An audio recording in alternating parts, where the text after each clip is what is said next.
This is KGW News at Sunrise. Good morning. Thanks for getting up with us on this Saturday morning. I'm Tim Gordon.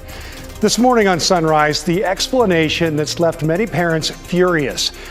How long it took police to move into a Texas classroom where young students were gunned down. Plus, how was someone able to steal more than $1 million from the city of Portland and no one noticed for weeks? But before we get to all that, let's check in with Chris McGinnis for a look at that Saturday forecast. And your Memorial Day holiday weekend forecast. All right, with all that fanfare, it's going to start on a soggy note. Here's a live look right now out in Aloha. This is the Reserve Golf Club and Vineyard camera, and you can see the sky, the cloud cover really thickening up out there. And we do have some rain in some cases this morning as well. I'll show you radar in a second.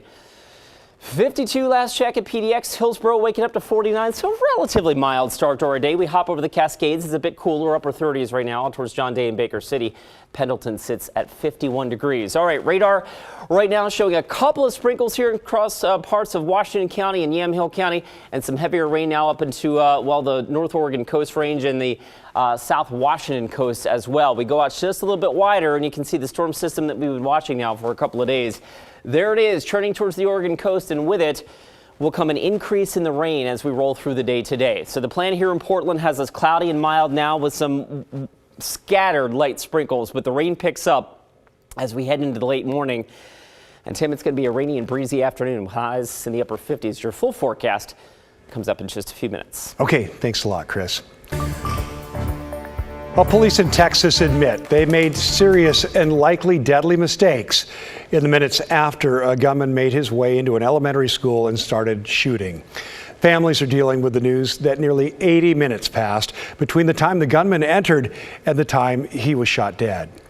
During a news conference on Friday, the director of the Texas Department of Public Safety clarified the timeline and said the first 911 call was made at 11:30 on Tuesday after the gunman crashed his truck outside the school and shot at a nearby funeral home. 3 minutes after that call, the gunman was in a classroom where he opened fire.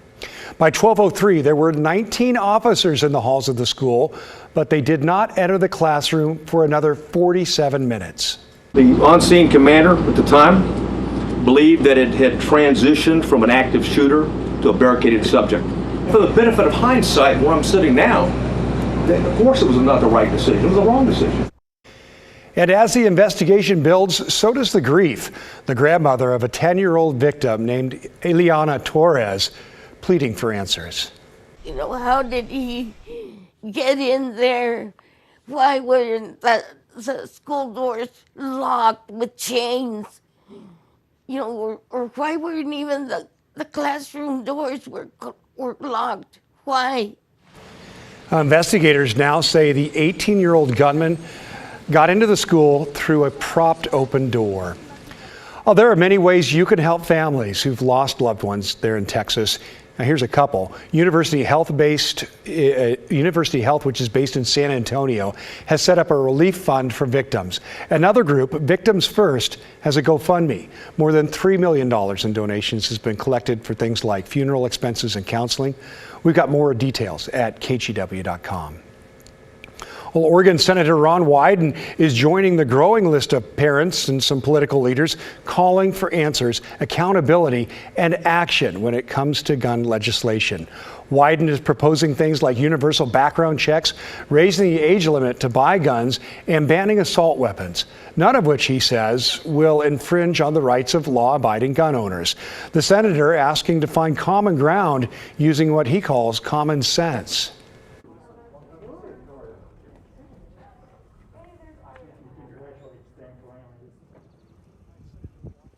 Senator Wyden said he's making gun laws a major part of the discussion in the coming days as he hosts virtual town halls across Oregon. Switching gears now, an 18-year-old driver now faces multiple charges, including manslaughter. Police say he ran a red light with a car full of high school students. The crash in April claimed the lives of 2 teenagers in that vehicle and severely injured 4 others, including a sheriff's deputy. Alma McCarty was in the courtroom as Xavier Rodriguez made his first appearance on Friday. In Washington County, 18-year-old Xavier Rodriguez went before a judge for the first time in a cell-side arraignment. The judge said the suspect in the deadly car wreck that killed 2 teens and injured several others was not mobile enough to be brought into the courtroom following his Friday arrest. Rodriguez pleaded not guilty to all 12 charges handed down in an indictment by a grand jury. He faces 4 counts of manslaughter and 6 counts of assault, in addition to DUI and reckless driving charges. 1 month ago, investigators say Rodriguez, driving a Nissan Altima with 4 other Southridge High School teens inside, ran a red light and crashed into Washington County Deputy Michael Trotter. 2 students, Matthew Amaya and Juan Pacheco Aguilera, were killed. The 3 others in the car were taken to the hospital, as was Deputy Trotter, with serious injuries. And last week, we got an update on Deputy Trotter, learning he's stable now and off his respirator. He's communicating with family and hospital staff, but he has a long recovery ahead of him. Well, a 15-year-old has been arrested for a Gresham homicide. He's accused of killing 23-year-old Antoine Archer. Archer was found dead from a gunshot wound on Wednesday in the parking lot of the East Park Place apartment complex. No word yet on a motive in that. This is the 8th homicide in Gresham this year. All have been gun-related. Well, the city of Portland is investigating a cyber attack, one that led to more than $1 million being stolen from city funds. A spokesperson with the Office of Management and Finance said $1.4 million of city funds were stolen in late April, but the breach wasn't discovered until May 17th after a second attempt to steal money.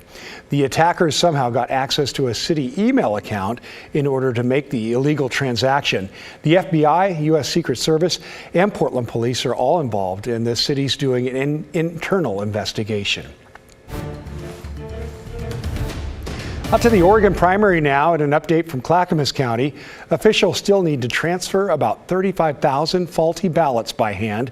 It's a process that requires teams to work in pairs and one that's likely to slow down over the holiday weekend. But the county clerk still thinks they'll be done with all that by next Thursday. Clackamas County has tallied about and reported about 70% of the 116,000 ballots it received in its latest election. They've targeted June 2nd to wrap it all up. By law, the election has to be certified by June 13th. And those ballots with misprinted barcodes significantly delayed results in one key race, Oregon's congressional 5th district race. But this morning, incumbent Kurt Schrader has conceded. In a statement, he thanked his supporters and congratulated challenger Jamie McLeod Skinner. Schrader has served in Congress for 14 years and is the first member of Oregon's congressional delegation to lose a primary in more than 40 years.